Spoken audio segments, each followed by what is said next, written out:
Jeff, you're in the engineering division.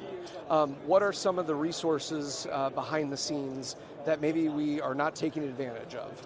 Great question. So Solmax, while we are a manufacturer, one of the things that makes us very unique is that we actually have an engineering design team in our group, and they all consist of geotech engineers, civil engineers, so we can actually be a resource to the design engineer or geotech engineer on how to design with our products, what would be the best solution, what is the factor of safety that you're trying to achieve.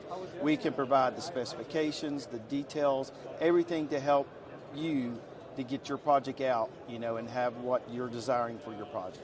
And from a Coleman Moore standpoint, we've done a lot of designs with these guys. It's very beneficial having your team. Yeah. And one of the other things we do is we view as a value-added service is installation support. We want to make sure that the materials are installed correctly, because if they're not and they fail, nobody ever remembers the good stuff. They always remember the bad stuff, right? So we want to make sure these products are installed correctly, the contractor is trained correctly on how to install the materials.